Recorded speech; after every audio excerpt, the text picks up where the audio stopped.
Welcome to the Thoughtful Leader podcast. My name is Ben Brearley. I'm a leadership coach and the founder of Thoughtful Leader. The Thoughtful Leader podcast is all about short, sharp leadership advice because thoughtful leadership is good leadership. Welcome to episode 281 of the Thoughtful Leader podcast.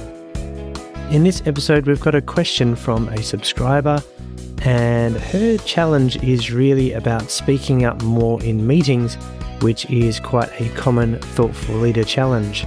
Not that we can't speak up, but sometimes we feel like we don't need to say anything that hasn't already been said. So I'll unpack more about this particular challenge right now. Okay, so to read Alison's full question, it is, how can I speak up more in meetings? My boss wants me to contribute more, but often I don't really have anything extra to say that hasn't already been mentioned in the discussion. Now, Alison's a quieter sort of thoughtful leader who maybe isn't the loudest person in the room and maybe more softly spoken. Now, this is pretty common from a thoughtful leader situation. And the first thing I'll say about this particular situation is this is only a problem when it's a problem. And what I mean by that is it's only a problem if someone thinks it's a problem. And in this case, it is a problem because your boss has noticed and he or she wants you to contribute more to meetings. So it's obviously a problem from their point of view. And that's not to say that it is a real issue in every workplace or for every leader you'll work for, but in some cases it will be because it's a perception issue. So on that note, there's a couple of options. I mean, the first option is to do nothing and just to keep doing the thing you're doing now. The challenge with that is the perception problem will remain and your manager may continue to be frustrated, and that may strain the working relationship with your boss. And obviously, your manager is one of the key people who you want to have a good relationship with in your workplace. Because yes, your team members are important, but obviously your manager can make your life difficult or easy depending on how well you work with them. The second thing I'll note here, it sounds like Alison is more on the introverted side or the quieter leader side, which is not uncommon for thoughtful leaders, and it's not an issue either. But what I will say is there's a little bit of a school of thought going on at the moment that we should adapt our workplaces to be more suitable for introverts, right? So to suit the quieter types of people. And I don't disagree, but what I do find is introverts or quieter leaders can't afford to hope that the situation supports them speaking up or being quiet or whatever it might be. We need to learn to become more extroverted in certain situations so that we can fit into this extroverted world that we have. Because let's be honest, it's really an extroverted working world for the most part. So what I'll say is we need to stretch ourselves and learn skills that require us or allow us to become more extroverted when we need to. So from a personal example of mine, one of my biggest fears early on in my career was public speaking. And I'm a quiet, thoughtful leader, as you might expect. And it was a big struggle for me. I was terrified of it. And what would happen was I would stop myself from getting into situations where I would have to speak in public. Now, that's very limiting because it means you can't give presentations, you don't really run meetings, and you sort of fade into the background. So from an opportunity point of view, it was actually very limiting for me. So that's when I decided to join a public speaking club called Toastmasters, which I highly recommend if you haven't heard of them already. And it's just a safe environment where you can practice your public speaking skills.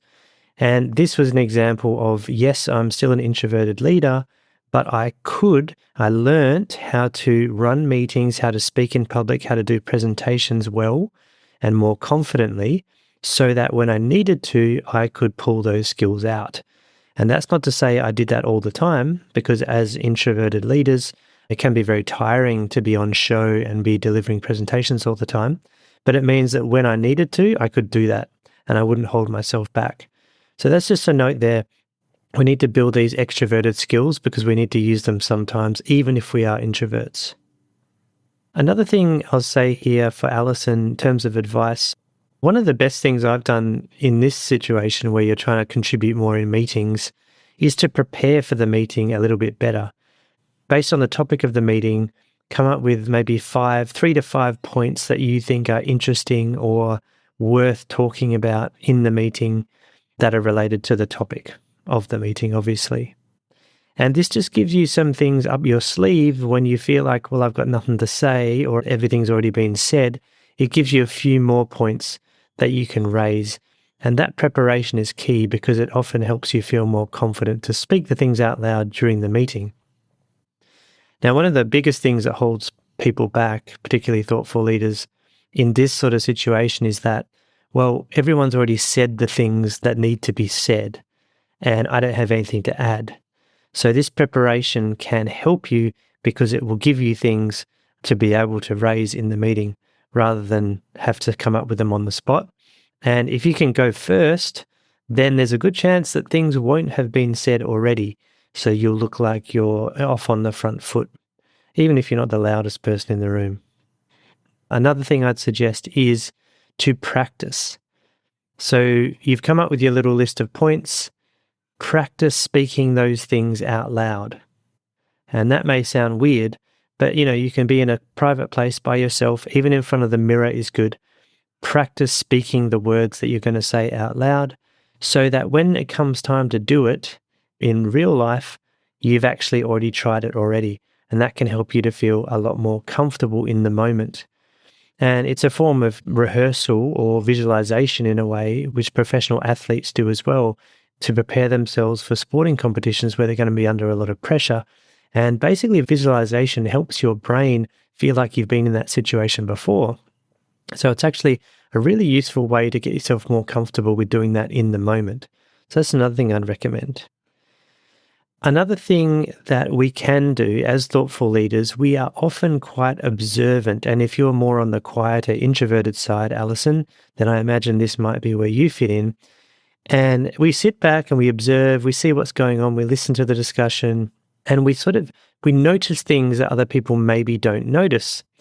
So what I would also suggest as an idea is to add on things. So if someone has already contributed a point that you think you were going to say or you agree with them, see if you can pick out something that you can add on to that idea. So they might offer a suggestion and you might say, I think that's a really good suggestion. And the way we might go about it is this. So you add on a little level of detail, an extra level of detail that can give people more value in the meeting. And it looks like you're contributing, but you're adding something. And I think from the question, Alison probably is one of the people like me who doesn't really find the point in just saying something that people have already said or agreeing with people all the time. It's a bit pointless and doesn't add anything to the discussion, and I agree with that. So what we want to be doing is adding on a different idea, listening to the discussion, adding on something and expanding on something that someone's already said.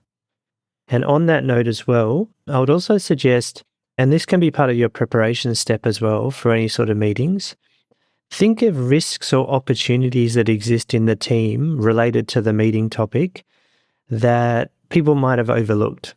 So one thing I've noticed about myself is that I'm quite good at being like a devil's advocate. I'm good at thinking about the potential issues that could happen with an idea and raising those things. Now, what you've got to be careful of is not being a nitpicker who always raises negative issues and never comes up with any positive solutions. So I would encourage you to use your devil's advocate or risk analysis skills. Think of the issues that could go wrong or think of the opportunities that might be there if you do something well, and bring those to the meeting as well and raise those to the team, because that really looks like you're looking out for the team and the leadership group and you're actually trying to help them move forward. So identify those risks, and if you do have risks and you think, well, this could go wrong, also see if you can come up with some sort of solutions that might help, because that will seem like you're being very constructive. Another thing I would suggest is to actually, if you want to contribute more, put yourself in situations where you have to be front and center. So for example, offer to run a meeting, run the next meeting, chair it, come up with the agenda, facilitate the meeting, say that you're going to do that. And then as soon as you go in the room, You are the one who's running the meeting, going through the agenda, making sure everyone stays on track, all those sorts of things. Now, you might not be comfortable doing that, but what it means is you are running the show and you don't really have to contribute all the ideas because you're the one just facilitating the conversation. So that can be a good way to do it. It can be a good way to get yourself out of your comfort zone a little bit as well. Actually putting yourself forward into situations where you will be on show and where you will have to actually contribute and run the meeting. And the last point I want to add here is that just because your boss has said they want you to contribute more, I don't want you to start to think that, well, you have to become like this super extrovert that dominates all the conversation, because that's likely to be an unsustainable strategy. And it might look a bit weird because people know you're not the most outgoing person in the room. You're not the loudest leader going around already, I imagine. So what you don't want to do is overcompensate by just going too hard with it. So what I would do is set yourself a challenge over the next week or two and go, okay, in the next meeting, I'm going to raise 1 point. And then in the next meeting, I'm going to raise 2 points. And you don't have to become a dominant person. You just have to show that you are contributing, because your manager obviously thinks that maybe it looks like you're fading into the background. And the other thing to note is that sometimes your team can get a great deal of confidence when they see that you're speaking up and you're pushing ideas forward, because it feels like you're invested in the team and you want them to do well. And you're there to speak up for them if they need it as well. That can give teams a lot of reassurance. So thank you, Alison, for your question. A really good one and a really common one for many thoughtful leaders. I'd love to hear your suggestions, though. What do you recommend for Alison as well? If you've been in that situation or you're struggling with this, leave a comment on the show notes page, which is thoughtfulleader.com/281. Now, also, if you want to sign up for my newsletter, you can get the free Thoughtful Leader Survival Guide, which has 5 awesome tools in it that help thoughtful leaders do well in leadership. And you can sign up to the newsletter and get that guide for free as well. So you can do that on the show notes page as well. There's a link there, thoughtfulleader.com/281. Thank you for listening to this episode. And thanks again, Alison, for sending in that question. If anyone else, if you have a question out there in podcast land, be sure to send it to me through my contact page on the website, and I will see if I can answer your question for you. All right, I'll be back next time.